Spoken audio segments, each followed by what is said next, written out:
Hey everybody, welcome. Here we have another episode of Dead Lemons Podcast. Followed with not followed. I can't speak. I'm sorry. You can't speak. Want to start all over again? Yeah. No, it's all right. Let's go with it. Jan, myself, once more. Just chilling on another hot freaking SoCal summer's eve, I suppose. Yeah, it's like 108, man. Yeah, it hasn't been fun, man. Especially in the valley. It's terrible in the valley. I know other I think Santa Clarita got it hot, pretty bad, like 113. 113. Mm-hmm. Well, I expected that out of there. It's just insane. There's just no relief. And then the evenings are usually supposed to be at least a little bit like, ooh, a breeze, kind of chilly, or. I mean, whatever. we can be complaining right now, but keep in mind, there's people that live in Arizona. Haha. Do you ever wonder how hot it is in Arizona around this time? I know how hot it is in Arizona. Have you been there, man? I have. It was disgusting. New Mexico and Arizona. We were driving to Texas during summer one year. And yeah, we got out of the car a couple times for like pit stops. 125. And here's the interesting thing. 125. Here's the interesting thing. Almost no humidity. So it's just dry heat. Dry heat. So like opening up an oven.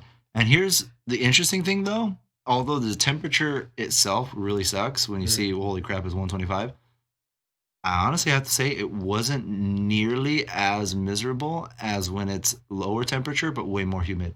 Right. So I don't know if it's better or worse, but I just know the dry heat doesn't do well for me, especially, I feel like for example, like if I go back home, in the Philippines or something, or anywhere in, Southeast Asia, normally it's hot and humid there. Oh, yeah. But I feel like my skin is I'm not breaking out into eczema scars or anything like this. You do have some pretty sensitive skin. Yeah. But I also too, I don't have I don't think I'm as bad as you, but I do notice that it does kind of act up. Yeah, you just got to be mindful. Yeah. Well, that was a terrible start to this. Yeah, but you know what? It's a strange week. It's one of those questions where you're at work and everyone's just how about them Dodgers, or how's the weather?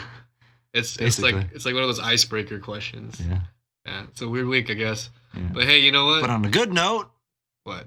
What's the good note? But exactly where you were going. Oh yeah. So definitely a brand new flavor of the week in terms of alcohol. We got ourselves a fabulous redemption, or maybe not a redemption. From last week. We still have to finish the redemption. No, the Kamiki will be finished, but that'll be finished. I can just shoot it when my gun comes.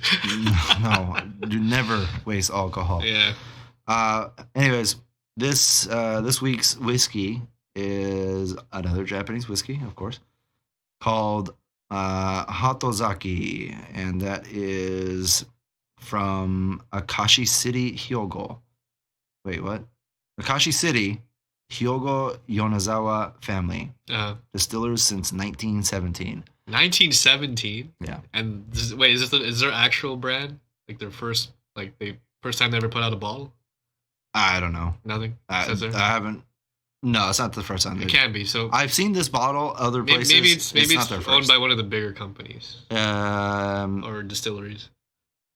Well, the distillery is Kaikyo. Kaik. Oh no, we're owned by Jews. It's it's really dang good. It's very smooth, almost too smooth for a whiskey. Yeah, I was surprised. The first sip I took, I felt I was drinking water. But then it did come after, though. Even the color, for those of you who know colors of whiskeys, this is more, when you look at the bottle, if you didn't have any labeling on it, you would legitimately think it's white wine or something. Yeah, a really light white wine. Or it does look like a white wine, actually. But a bit of a Chardonnay as well. Well, Chardonnay is white wine. Yeah. But yeah, definitely we recommend this one. It was cheap. Compared to the last one, we spent, over $80 well, keep in mind, this was liquid wood. This was a surprising... a surprise, but sure. A surprising surprise. Surprising surprise. Yeah. It was a surprise because this was recommended by the random neckbeard we met today. Yeah, interesting fellow. Yeah. You wanna get in that or? Well, I barely talk to the guy. You're standing there, but that's just you. Anytime I engage in conversation with somebody, you almost like 90-something% of the time will just stand there in silence and then maybe say one or two things and then go back to your silence. That sounds like me. Yeah, it's not me being antisocial. I just don't want to talk to the guy. I wish that was the case. Like, you would think I'm being shy, but no, I legitimately don't want to talk to him. Right. No, I wish you were shy. I wish you weren't such a prick. But, he was a cool guy, though. He actually, it's very rare to go into I'm kidding. Into a liquor store or, you know. You know he was waiting. He was hovering. You can tell he was just sweeping around the Japanese whiskey, waiting to recommend it. He probably only cleans that section. Everything else is just shit. Probably when you said we should give the guy a raise to the lady in the front, she's like, "Oh, we're gonna fire that guy next week. He doesn't do shit." She probably hates him. But no, like he only sweeps one circle. At least I have to give him credit because at least he purposely tries to drink the thing that he's recommending. Which I've had a lot of other places where like, oh, this is really good. This is so good. Well, have you ever had it? Are they no. It's just or Middle Eastern? I didn't even notice that. Maybe do you go to like? It just so happens to be, I suppose, that way. To my surprise, of course, that's the reason why probably it sucks ass. Yeah, yeah. But you got a guy recommending that with that type of accent. Because the whole thing is like they recommend it, and then you ask them why, or if they taste it, and like no, but it's so good. Lots of people like, and I'm like, no, they probably upsell that. You know that, right? Oh, of course. So at least with this guy, he told me which ones he has tried and which ones he hasn't, which ones are better than others, and he was pretty knowledgeable. He's a bit of a weeb. Typical white guy name. Yeah. Oh, Zach, you're a cool guy. I doubt he's listening to this. No, I know. He'll never find this. But, yeah, cool guy, though. So he did not lead us astray with this Hatozaki. You can tell he was just waiting to recommend that whiskey. And for like half the price of the last bottle that we had, I'm happy. Yep. It was a good purchase. Yeah. So. Actually, he wasn't too far off when he said it's close to Hibiki. As far as the smoothness goes? The smoothness, absolutely. Yes, I would say. And it's a blend, so props. So he knows what he's talking about. Yeah. Kudos. Not drinking Thank you, Zach, for your recommendation. Yeah, at least I don't feel like I'm like chewing on pine wood or anything. Exactly. Chewing. Drinking pine wood. I guess. You chew your whiskey? Son, you chew your whiskey? Yeah, I guess. Anyways. Was it an add-on? Random add-on? Oh, yeah, I wasn't going to get into that, but yeah. No, we don't have to. No, we can. No, I'm gonna straight up name drop 4chan. Oh no! Don't do this! You can't say 4chan on YouTube.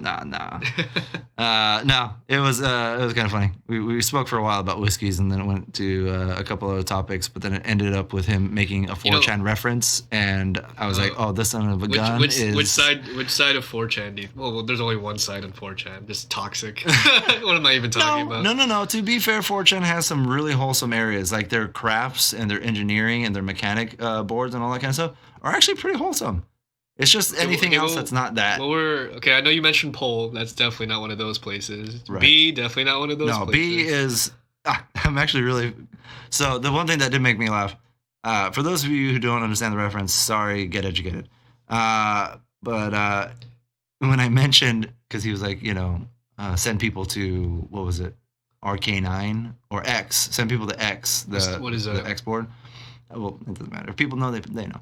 I thought he mentioned like just Anime Expo in general. You take a normal. No. He was talking about X, which is on the anime board, but it's I don't remember. Anyways, point is when I said nah, I'll send them to B, and he was like, man, I don't hate anybody badly enough to send them to B. I'm like, that was kind of funny because B's an interesting place.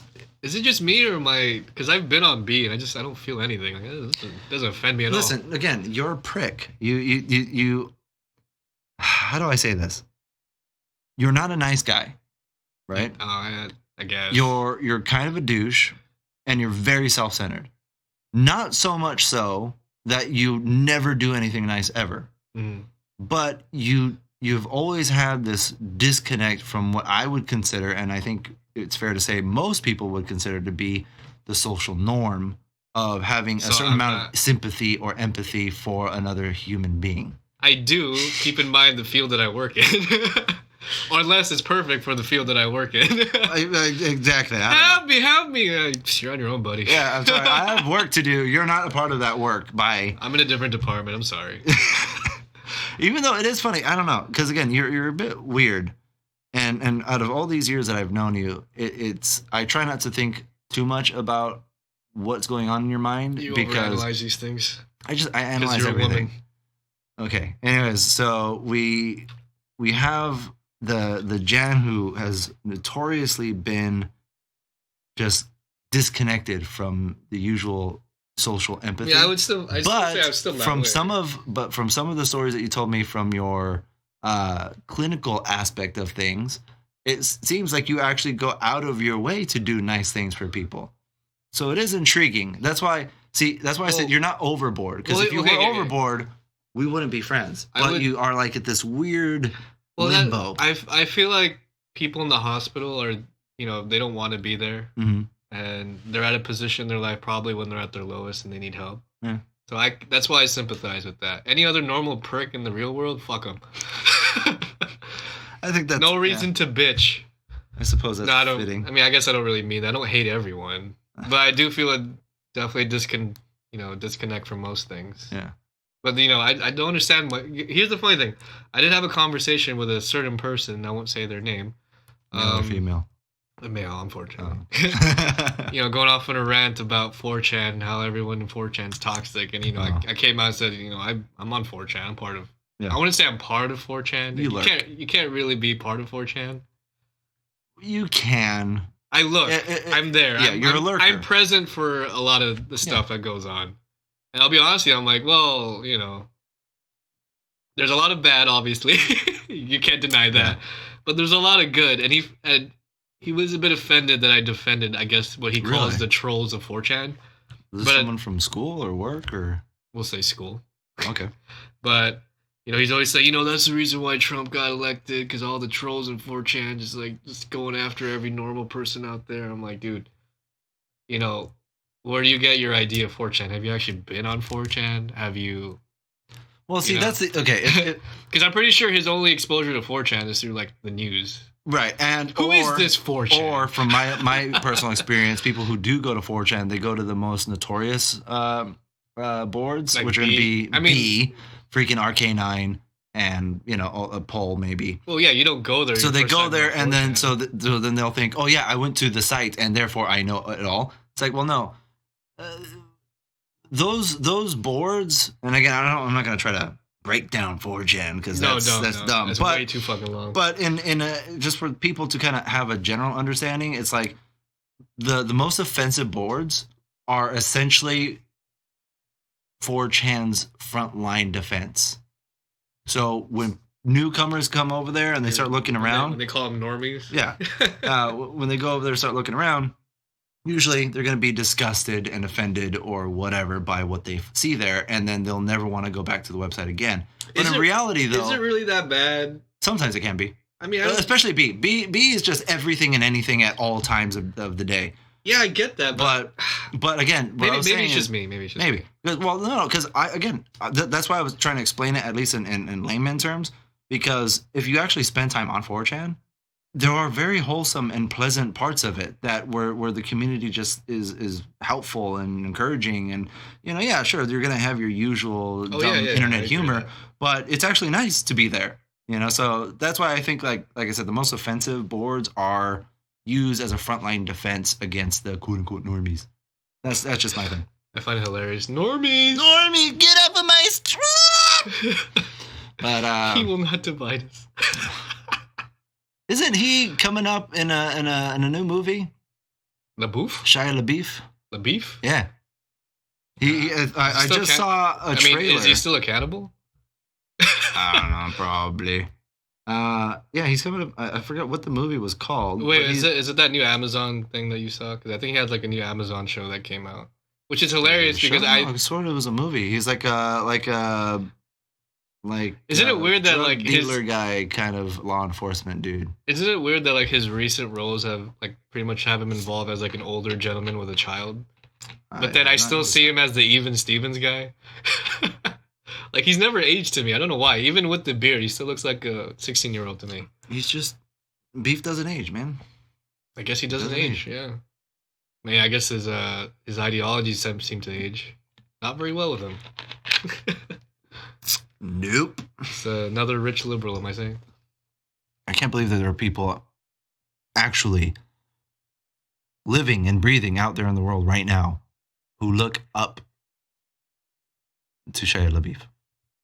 I mean, that's like, I'll call it tabloid culture. Like, I feel like now it's funny because in the last 6 months, ever since Corona hit and everyone's on lockdown, you realize that a lot of these actors and movie stars, musicians, maybe not musicians. I like musicians. Never mind. Some are good. Yeah, some. Unless you're Cardi B and you put out WAP, and I'm just like, what is this?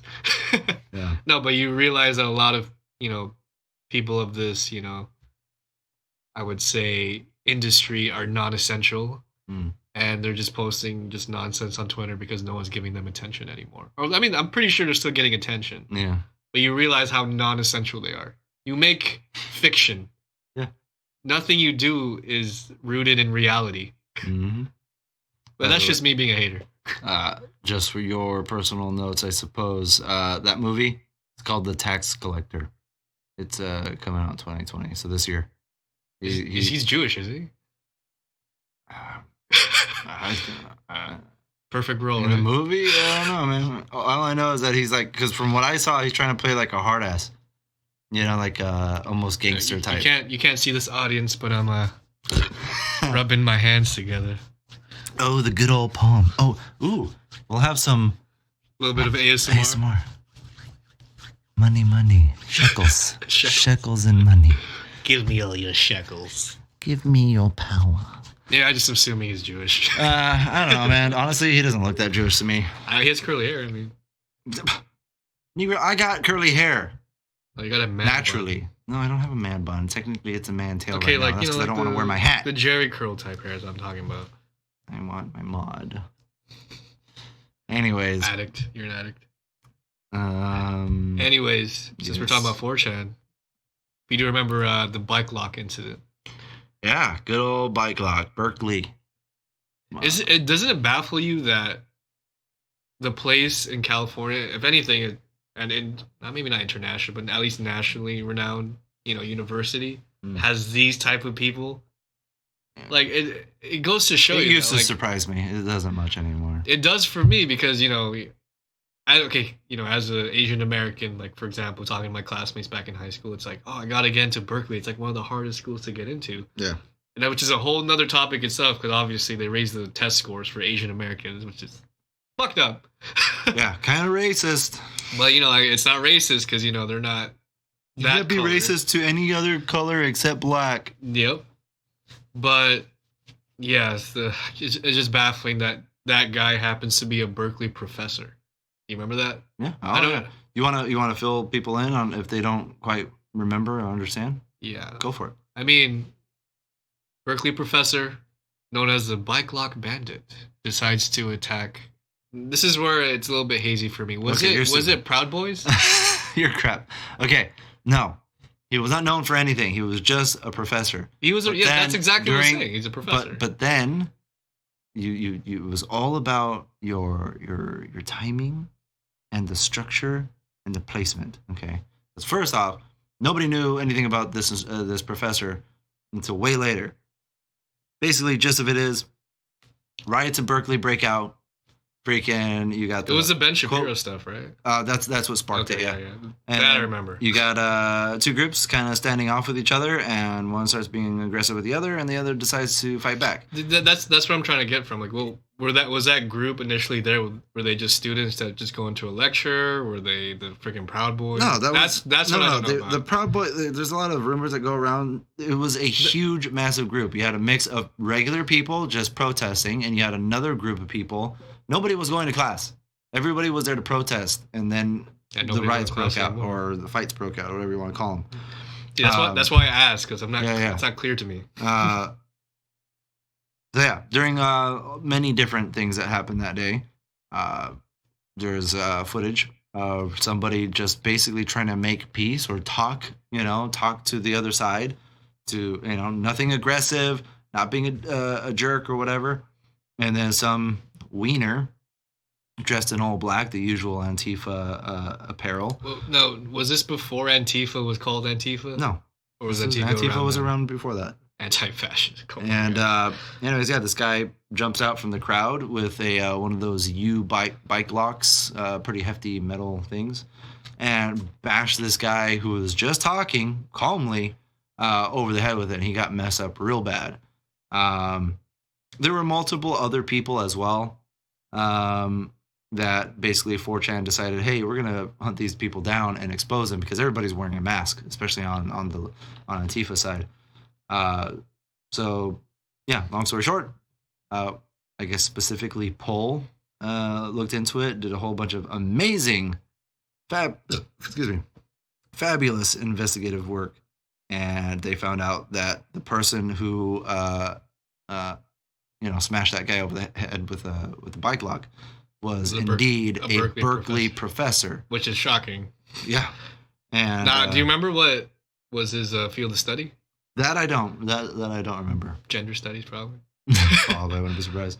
So what's this whole story on the new, or the return of the bike lock king? I mean, it's just, this is pretty much what I just named it, but pretty much that's 4chan did its job again once more. I don't know if you noticed this, but in Portland, Oregon, older gentleman gets pulled out of his truck and gets pretty much beaten to death. Oh, really? When close to death. This week. Okay. I missed that.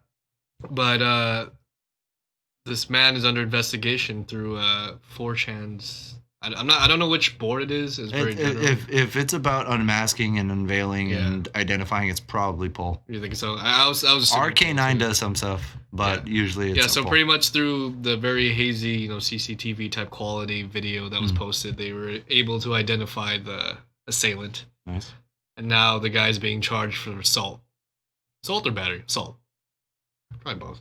It was only one guy? So far, they've been able to identify one guy, but that's not the first time 4chan's done that. No, they've done a lot. I've got to give them respect. Kind of surprised they're doing their job better than most. Weaponized autism is a scary thing. Yeah. When the autism hive mind comes together, they get stuff done. Stuff, mind you, that even government intelligence agencies couldn't figure out. Yeah, it's surprising. I won't get into the details, but for you guys listening, you can look it up. It's there. Just look up 4chan calls in airstrike, basically. Oh, you mean the one against, was it ISIS, right? Yeah. For a while, governments could not figure out where this one, I guess it was like an ISIS training camp or whatever it was. And just from the same videos that the government had, 4chan was able to figure out exactly where it was. And then they sent the coordinates to, I think it was the U.S.-backed fighters over there. And then those guys called in an airstrike and blew that place to hell. And they actually got recognized for it. I don't remember who it was, but there was a newspaper article that actually gave 4chan the credit, which is kind of interesting. Yeah, you don't see Tumblr doing any of that. Mm-hmm. They're too busy crying about how... I guess, ultimately what you pretty much said is 4chan can be a weapon of good when they decide to be. Absolutely. Because, there's moments where you're just like, these guys are just a bunch of... Yeah, you gotta have an open mind. Yeah, you gotta have an open mind, man. And it doesn't matter if it's 4chan, even parts of Reddit sometimes are very similar. I know that's gonna be like fighting words for some guys, but Reddit can be similar. Just don't look at politics Reddit. It's just well, or do go there. Make yourself uncomfortable, but try to understand things. It doesn't make me uncomfortable, but not you. I'm saying to the average normie, if you will. It sounds so gross to actually say normie. I know, out loud. I say that word too. But basically, yeah, I'm saying it to them because it's just one type of person on that board now, though.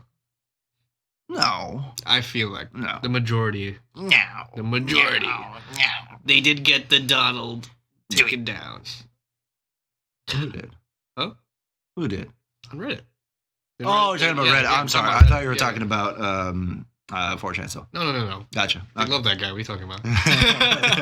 Actually, no. It's been pretty interesting. There's a bit of a division now. everybody was all about Trump on the Chan, and then now there seems to be a split. Yeah. We'll see how long that lasts, though. What are your opinions on the Donald? To put it simply, I'm glad I voted for him. You're gonna vote for him again? If nothing pops up that is an obvious no-duh alternative, yes. Okay. Put your politics out there. That's pretty brave. Yeah, no, I don't care. Freaking Biden. You wear a hat. What are you talking about? Sometimes. That's even more brave, I would say, because people get assaulted for wearing MAGA gear. That's surprisingly. Wear it. Instigate. Some people might call it instigation, but I just kind of find it as like, well, okay, get bothered then. I don't care. Instigation. So you're saying I'm with her or a Biden shirt isn't instigating anything either? I thought the whole point of advertising a political candidate is to instigate. That's how these people think, man. It's always one-sided. It's always the other side is wrong, even though everything that they're doing, I'm doing too, but I'm still right. These people don't think. But anyways, like I said, Biden right now doesn't look too good. That ninja looked like he's ready to freaking put himself in his own coffin. Is it surprising? Because I know the DNC thing is happening right now, but is it surprising that I feel like the majority of their speech is saying, this man has to be voted out of office because it's going to ruin the spirit of America, where I'm like, okay, you're the Democratic Party. Why don't you guys spend more time talking about policies and what you're going to do for the people rather than saying, fuck that guy? Because they don't. They don't care about that. That's not their agenda. That's not their goal. So they're just going to touch on every emotional buzzword that everybody can be like, oh, yeah. And then everybody jumps on board, and then they're hoping that that's going to be enough. But I'm very confident that too many people have seen through the BS of that kind of procedure that they usually pull, that they'll fail. Mm-hmm. But again, I don't know. I'm not convinced that Donald Trump is the savior of this country. No, dude. But at the same time, that's what people I have yet to see anything better. And at the same time, he has done way more for this country and its people than pretty much any media outlet has actually given him credit for. Yeah. So I mean, from what it seems like to me, Obama did way more, according to the media. Of course, because he's black. Even though he looked a lot more Islamic to me than or sand. Oh, something. Oh, almost messed up. He looks a lot more Middle Eastern than he does black. But even if he is black, the whole point is obviously they loved him, but he did virtually nothing. Not nothing completely, but virtually nothing. Obviously, what I gather from this conversation and for the time that I've known you, you're a person that profoundly is patriotic for their country. Here's the thing. I grew up very patriotic. I ever since I was a kid, I had this mindset of America, love it or leave it, hoorah, yeah, freedom isn't free, it's fought for. America. But and part of that, to be fair, is still in me. The only thing that's changed though is I've started to understand that what we see in front of us, whether it be newspapers or TV or whatever, is one giant sham. Mm-hmm. That there are people who pull the strings. There are other things that the public does not know about as a general thing that caused me to realize, oh, maybe I shouldn't just blindly trust everything this government is about. But at the same time, it's only I think it's only natural that you would want the country that you're a citizen of to be successful. Uh-huh.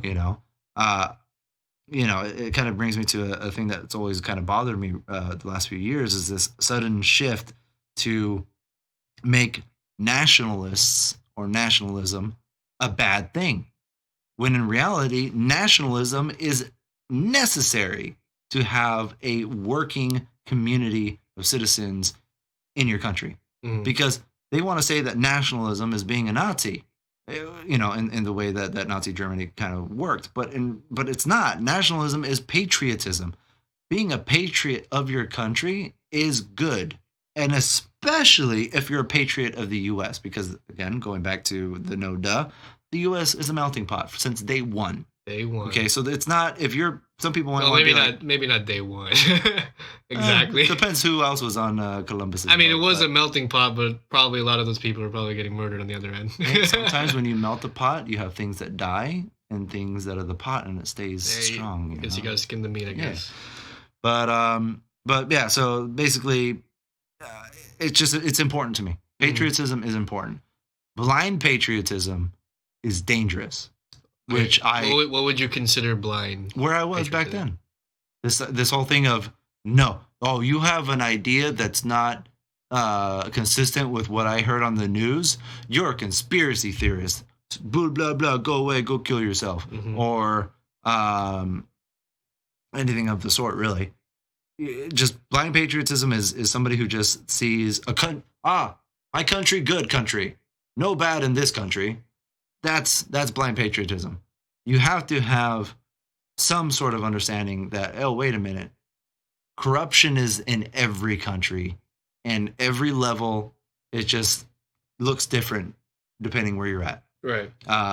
So you can still be a patriot about the country, aka, I guess, like the geological location and the name of the country and perhaps even what it was founded upon. But you still have to be cautious enough to understand the modern dilemma of things, like I said, whether it be corruption or abuse of power or manipulation or etc. So just in the same way that being somebody who's on the complete opposite end of that spectrum, which would be, oh, screw this country, burn it to the ground, blah, blah, blah, all that kind of stuff, that's terrible and that's stupid and that's wrong. So if you're on that end of the spectrum, you're an idiot. If you're on the other spectrum other end of the spectrum where you're just blindly patriotic, you're also stupid. It's very important to be someone who just simply looks at the facts.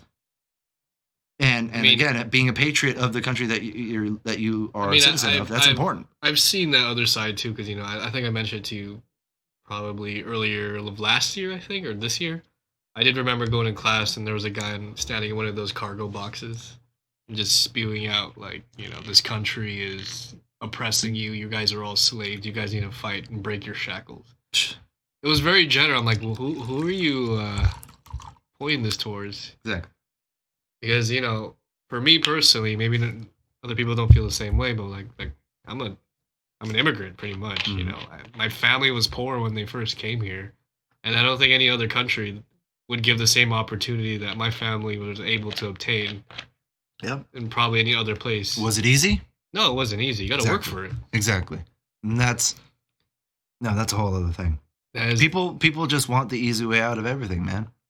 Well, they want the most benefit for the least amount of work. That's true. And sorry to burst your bubble, but that's even if that did happen, if they gave in to your demands, that wouldn't be good. Trust me, I like free stuff. I like not having to work for something. Everyone loves free stuff. But that's not the real world. You have to understand that, that's not the real world. And if the real world is offering that to you or is actually doing that for you, that means something else that you don't see is very, very wrong. Something's going bad. But someone argued that, they're the 1% and that they take everything and then they don't leave anything for us people down here. But, another argument to that is maybe you just don't want to work for it. Exactly. Because I and to be fair, I think that is a legitimate concern. Yes. Excuse me. You can't go one podcast without burping, can you? I didn't do it too much on the last one. No, they're still burping. It's just hard because of the soda and the whiskey. Yeah, I know. But yeah, so the concern that the 1% don't leave much for everybody else. To be fair, that is a legitimate concern. I just recently had a conversation with one of my coworkers at the lab about free market. And a lot of kind of what I was talking about before, a lot of blind patriots believe that a free and open market is good. End of discussion, period. Not necessarily, because then that would allow them to outsource jobs. Exactly. And that was my counter argument to this guy, which, we're just having a chill conversation. But he was actually surprised that I felt this way, because a free and open market is good.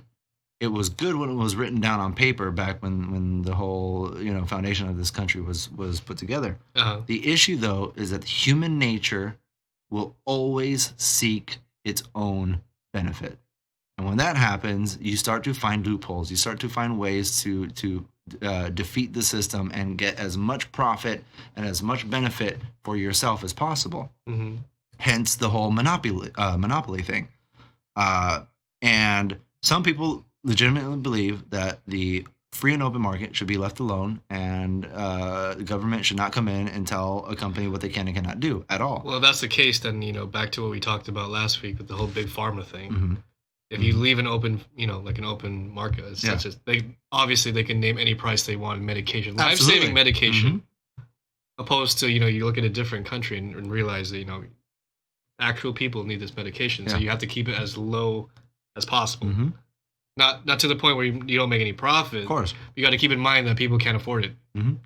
And that's the thing that I told him, is like, how do you know, what's too much and what's not? And I'm like, when you're charging 800 to 900% profit, insulin, that's pretty excessive. Yeah. If you want to make a luxury item that's a one of a kind or a limited edition or whatever, and you want to sell that for a stupid high price, by all means, go for it. Yeah, but you can't be charging people almost $2,000 for a 450 square foot freaking studio apartment in a crappy part of downtown LA. Just because, you're in LA, that's horse crap too. Everyone wants to be in LA. Yeah, it's just like, no, things. So again, my his whole thing was like, well, then what's your solution? I'm not that smart. I don't have the solution. All I know is that something needs to be revised. Something needs to happen. It can't be just a blanketed, generalistic, nobody can make this certain amount of money. But, it sounds like we're going over the gentrification right here. Well, I don't know, because gentrification comes with there's good benefits and bad benefits, and that's what they're trying to do right now in the it's valley. It's good because it brings up the value of the area, but at the same time, usually gets rid of riffraff, but you're also getting rid of all of the decent people that live there, but that can't afford to live there all of a sudden.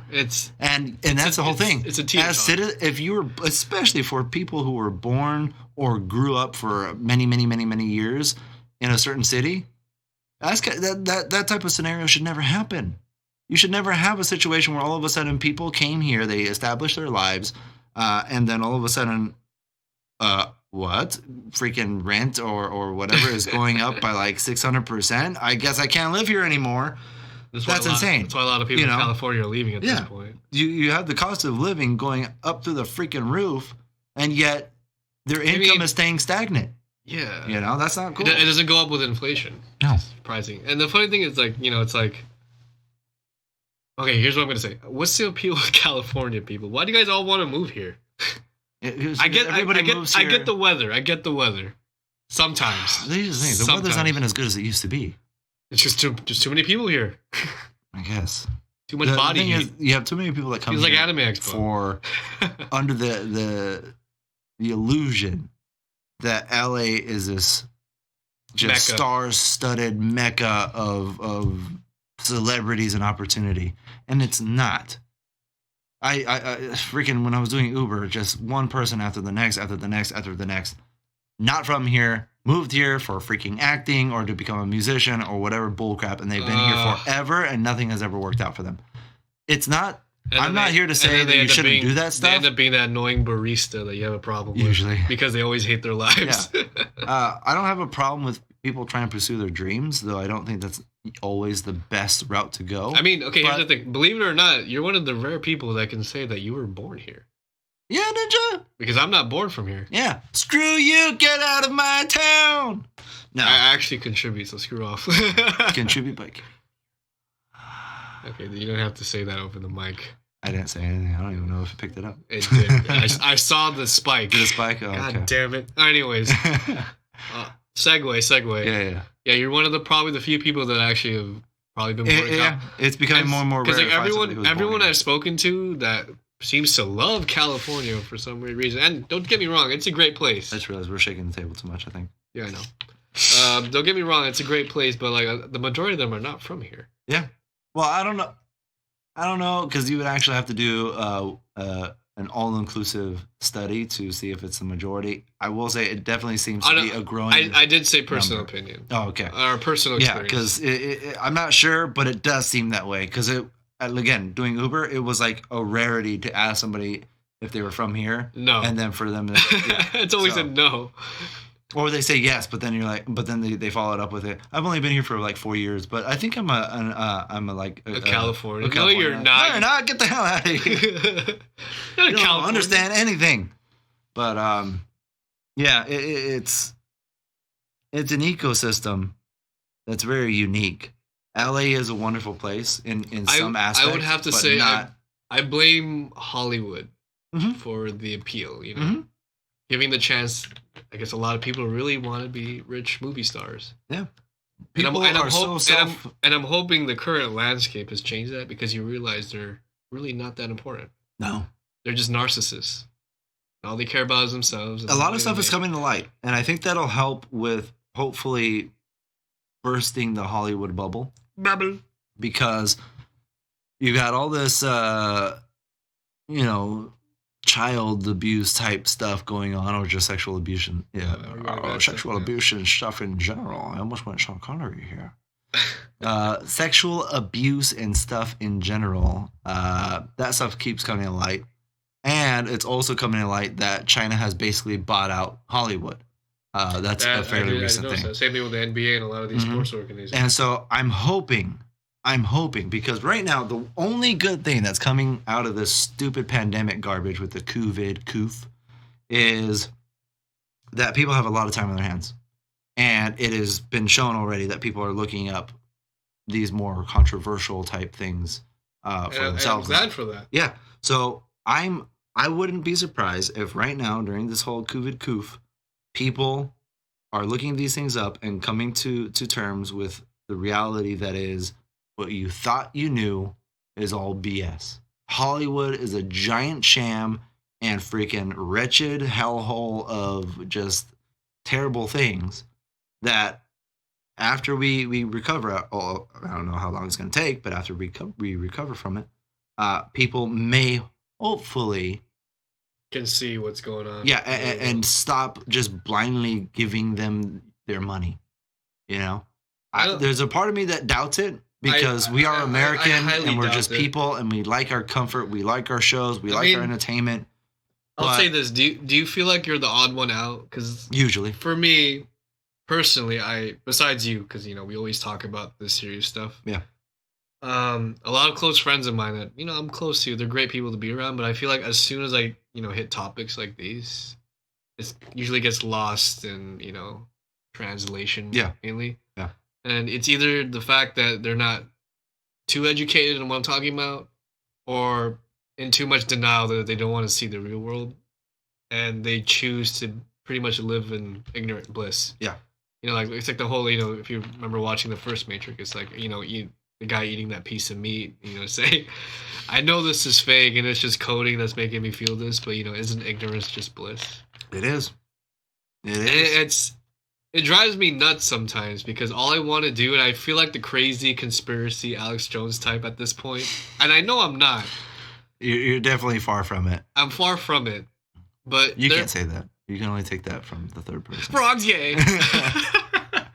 I just want to put information out there that, whenever I hear an opinion about CNN or Fox and all that, like, hey, I get that you think that's real, but you have to understand that a lot of these media outlets want to just confirm your bias.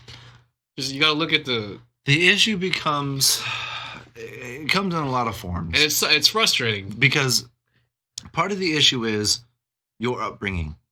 If your parents bring you up as a just narrow-minded individual, and usually that's contributed with, like, if you're narrow-minded, it's because you're not, like, But that's not always the case. That's not the case. At least in my personal opinion. Right. I'm just saying that's part of it.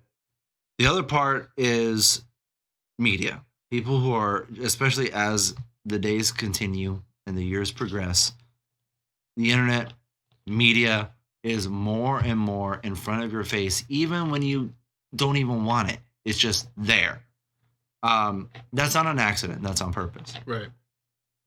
So if somebody doesn't have that mindset to second guess, to double check, it's just not a thing to them. So when they come across somebody who has a conflicting ideal, then immediately the flags go up, And the reason why those flags go up is because the media that has been forming them and molding them into the person that they are has also been continuously throwing together little stories about quote unquote conspiracy theorists. They're always the crazy ones. Hey, look at this guy. He's a conspiracy theorist. Ha ha. And they usually choose the ones that are actually, haha, you're an idiot. You know, like even I can say that. But they do that on purpose. So that way the masses, not everyone, but the masses will just, they're essentially trained to kind of scoff and ignore somebody who has a quote unquote conspiracy theory. Yeah. Despite what it is. Yeah. Because if you have a woman who's completely like, oh, look, there's a rainbow in my sprinkler system because they're putting stuff in the water. It's like, okay, they are putting stuff in the water. They've already gotten in trouble for that once. It's called chlorine. Well, also other things, fluoride and stuff like that they did back in the day, which turns out is really, really bad for your immune system. Yakety schmack and all that stuff. But it's like, okay, you're kind of right about that, but then you're a complete idiot about why there's a rainbow. That has nothing to do with the rainbow, you moron. And so, because the normal mind can at least, at the bare minimum, attribute some sort of moronic behavior behind the more simple, quote unquote, conspiracy theories. Conspiracy theories. Oh my goodness. They immediately will attribute anything that is, conflicting the mainstream information, I suppose. Anything that conflicts with that is now in that same category as people not making any sense at all whatsoever. Right. Even though for certain theories, they have been taken from the realm of theory into the realm of fact, because certain files have been declassified, evidence has been shown, so on and so forth. Uh-huh. But the thing that's obnoxious about it is that it's that mainstream part that's actually extremely important, because the mainstream told them, hey, anybody who has a conflicting idea is crazy. So they all jumped on board with that. Right. Subconsciously, perhaps. Well, but they don't report on the declassified crap. They don't report on that stuff. Maybe they'll touch on it real quick, and that's it. But they don't continuously kind of try to force that narrative. Because I guarantee you, because they're in the pockets of whoever is exactly. No, well, I forgot what it is. I think every single network throughout the entire U.S. has been traced back to like 3 or 5. 4 big companies. 4 big companies, I think, something like that. The numbers, I'm not 100%. Again, you guys can look this stuff up. It's all there. And it's when you understand this, you realize, it's like, what is actually news at this point? If all these, you have this, company over here saying one thing. For crying out loud.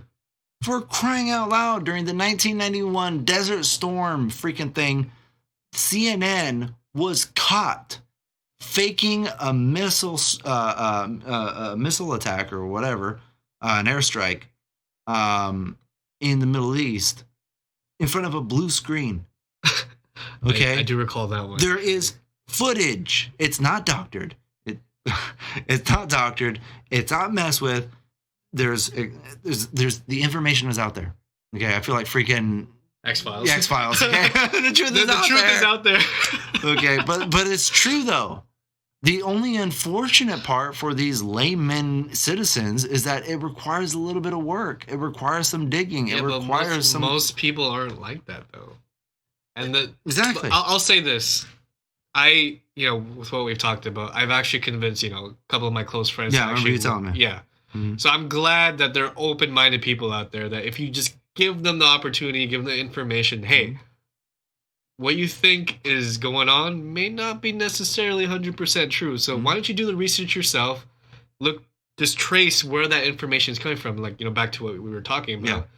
Yeah. 3 big companies control opposing news stations. I mean, that's a little bit of a red flag, don't you think? Yeah. So it's like, now that you understand this, go back, understand what's going on, and maybe just do a little bit digging yourself and understand that the information being given out isn't 100% It does not take a very intelligent person to be able to look at multiple sources, cross-reference things, and realize, something's up. Mm-hmm. Okay. So you don't have to be a very smart person to realize this. The other thing that I want to present as well is, though I and yourself are kind of insinuating to not trust the things media around you, it is also very important to not become too senile, or not senile. Too cynical. Yeah. You cannot become too cynical or too paranoid. Going back to that previous topic in this conversation about the far ends of the spectrum. If you're on either far end of the spectrum, you're off. You're wrong. You gotta be in the middle, buddy. You've got to be in the middle. You've got to be able to look at things from a complete unbiased filter. If you're on either side of that spectrum, things are off kilter, and I guarantee you're probably being lied to or fooled. If you're on the left, you're being lied to. If you're on the right, you're being lied to. If you're a religious person, you're being lied to sometimes. And if you're an atheist, you're being lied to. It's just, you've got to question everything, but you have to question everything in a way that is understanding of certain basic infallible logical terms. Some things are they just make sense, and it's been proven by science. It's been proven by history. You've got to at least have a certain what do you call that thing on a compass? Moral compass? But yeah, I guess it sounded cooler in my head, I guess. I don't remember. It sounded like something from Skyrim. I don't know. But yeah, you just got to understand that it's not all the way to one side or the other. It's in the middle. And you will find that if you continuously check yourself. It is even outside of the political realm or even the religious realm, it is terribly useful. You liking that whiskey, huh, buddy? How am I my head? More than I have, which is a first. Dude, but I really think I'm an alcoholic. No. I've seen worse. You've seen worse. But it's like I said, it's very important just to understand. You think you're right. As soon as you know you're right, that should be a warning sign. Like you should always assume that you could be wrong. At any moment you think that you know everything, then you're a fool. Yeah. That's just a saying. And most people don't realize that. Kind of a little shout out to Miyamoto Musashi. Hey. The blind samurai? No, he was not blind. He was a samurai. Who was the blind samurai then? You're talking about freaking Zatoichi? Oh, shit. Hey, at least you corrected me there. See, anyway, I didn't know that. See? Anyway, yeah. I don't know everything. One is fictional, the other one is not. Anyways, go ahead. So Miyamoto Musashi, his thing, in the Book of Five Rings, it goes into many different things. But one of the things that stood out to me as clear as day, and that I try to keep in my mind at all times, is he's talking about the way of the sword. Well, and then he actually kind of goes into the reality that the way of anything, if it's making food or building a house or whatever.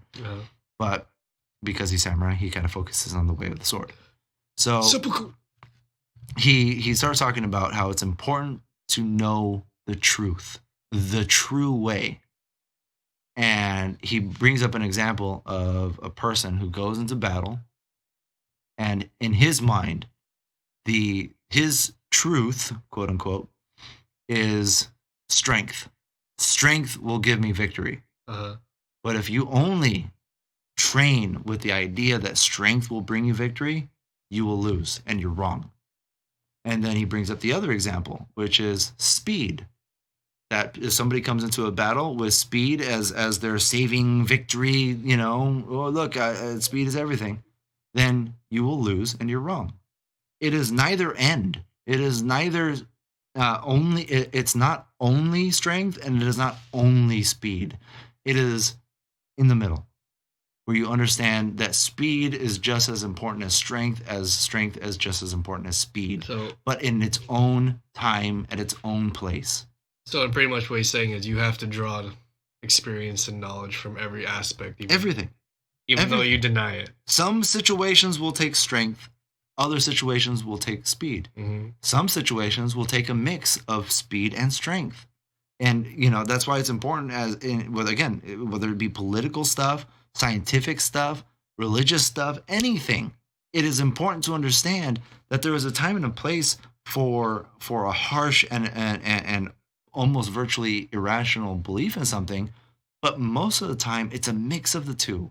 Mm-hmm. And you can't just blindly believe either side. If you truly want to reach enlightenment, you have to draw experiences and strength from all aspects, regardless of what it is. You do. And if you're on the right side of things, again, doesn't matter what that is. If you're on the right side of things, then inevitably, if you're drawing from all sides, all the truisms from every side that you can, even the ones that make you uncomfortable, if you're on the right side, those truisms, even from the opposing side, will show you that you are staying true on the right side.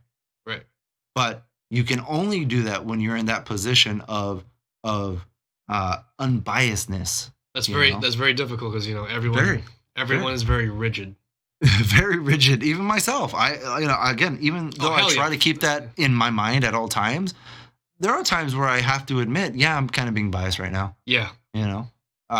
But even even a simple admittance to being biased can be useful. I would say I'm in the same boat as obviously I'm in the same boat.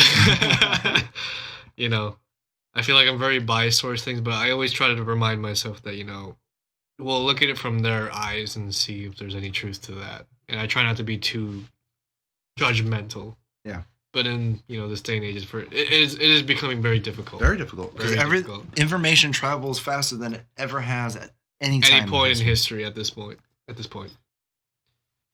So, I do want to ask you one more thing, because we were briefly talking about patriotism and being rigid and biased. I recall, I've known you since pretty much high school, and to me, you seem like too long. I've known you for way too long. I did want to touch up because you obviously, you pretty much just throw my character a little bit out there. When I knew you in high school, you seemed to be the incredibly patriotic, one view type of person, very stoic in a sense that you wanted to be, or not you wanted to be, you wanted to join the Marine Corps at one point. Absolutely. Yeah. Mm-hmm. And, that's... It was a little bit more complicated than that, but that's the gist. So I wanted to, get a bit of like your character and all that. I just wanted to ask, where did that mindset come from, and why did you change that mindset? All right, yeah, we kind of sort of touched on it earlier, but in a little bit more detail. None of you 8 people need to know exactly how old I am, but they already know. Maybe probably. They probably think I'm 15. I sound like a 15-year-old. I sound like a 15-year-old. It's not so. Sorry. You gotta stop burping on these podcasts, man. It's impossible. I gotta burp too. Have you noticed I've been like... Yeah, you notice I'm a little bit more of a man? Okay. I don't know if that has anything to do with whatever, you sexist fuck. Anyways, answer my question. Sexist? You're the same sex as I am, as far as I'm aware. Unless you've been hiding something from me. Anyways. I don't identify as... Okay. We're getting way off topic. Yes. Anyway, so anyways. I grew up... I've mentioned it before. I'm a bit Hispanic. You guys can put that together in whatever way you want, but I'm a bit Hispanic. It's complicated, but basically Hispanic. However, born in America, therefore American. My grandparents were very Hispanic, yet my grandfather served in the U.S. Air Force. He brought everybody up, including his own kids, in the way that is basically love and respect this country, learn the language, do it well. So I took that to heart. So ever since I was a kid, my thing has been like, get in the military, protect America, all that kind of stuff. My initial idea was to get into the Navy SEALs. As I got older, after about like 12 or 14 years old, I realized what I wanted to do was to join the Marine Corps and then Would you join the MARSOC? What? Marine Special Forces. Sorry. Oh, MARSOC. Okay, yeah. I don't even know anything in these days. But there was a possibility.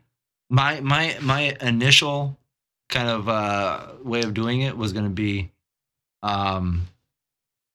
joining the Marine Corps, doing just regular shit, like a rifleman. And then transfer after 4 to 6 years to the CAA and become a field operations officer, which is basically Jason Bourne minus the amnesia and minus the oh, I forgot the actor's name.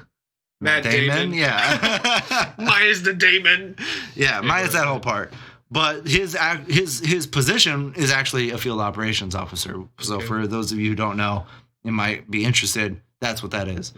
Mm-hmm. And many years went by. Got to 18, and decided to sign up with the Marine Corps. About a week and a half to 2 weeks from being deployed out to boot camp. Ended up tearing my meniscus and my ACL in my right knee, doing some very simple skateboarding stuff, not even trying to do any tricks. It was a weird situation. And sounds like a butterfly effect. Kinda, yeah. So would you say if you didn't tear your ACL, you probably would have been? I would have 1,000% been in the Marine Corps. But ever since you tore your ACL, why haven't you? When you healed, why didn't you want to go back? Right. Well, so one of the main issues at the time after I tore it was I couldn't get the surgery under my dad's insurance unless I was a full-time student, because I was 18 at the time. I had to be a full-time student in college in order to be covered under my dad's insurance. Mm. So college, which was never even a thing on my to-do list, suddenly became something I had to do. So I took a bunch of BS courses that didn't matter. Obviously, meteorology. Well, no, not at the time. At that point, I was actually trying to do something. My very first year in college was photography and music and graphic design and just things stuff that you don't need to go to college for. But okay. Exactly. And my hope was that once after physical therapy and everything, I would go right back to the Marine Corps. But during that time, there was a lot of information being thrown around about different events of U.S. history. Mm-hmm. And I've always tried to be a fair and unbiased person. Though now, in retrospect, I know that there are many years of myself that has been bullshit. That's bullshit. But during that time when I was going to college, I had time on my hands, I figured, okay, let's dive into this alternative, thinking a little bit more in depth. Mm-hmm. And some theories were obvious BS. That was just I don't care. Other things, though, made too much sense.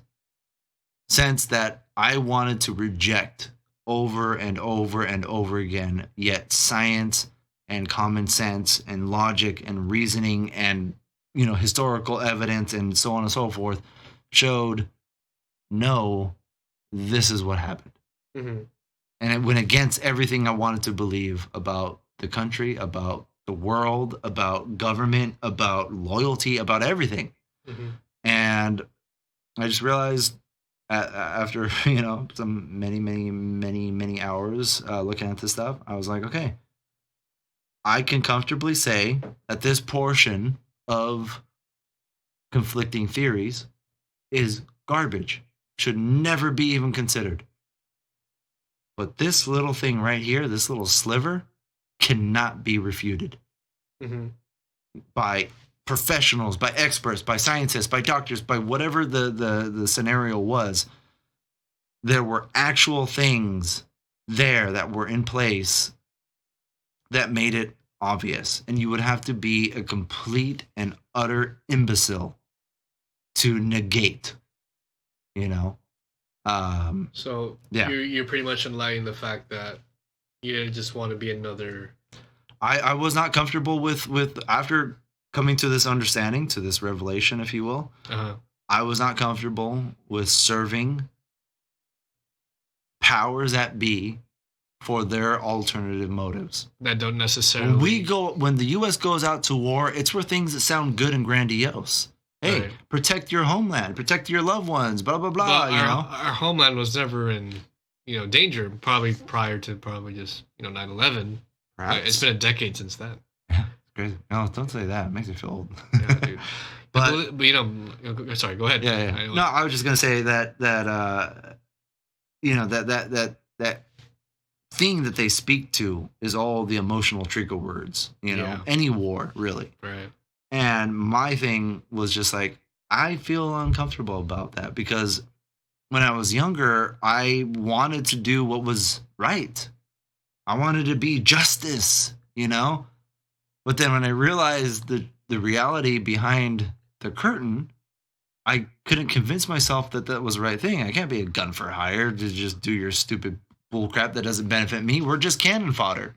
Now, keep in mind, I'm not talking crap about people in the armed forces. I respect those freaking losers so much. You said losers. I know. Well, it's hard to explain. Unless you're in the Air Force. Screw you guys. Screw the Air Force. Unless you're a pilot. I guess you guys are useful. But anyways, it was... Yeah, so it's just hard to explain. It was such a mind trip for me.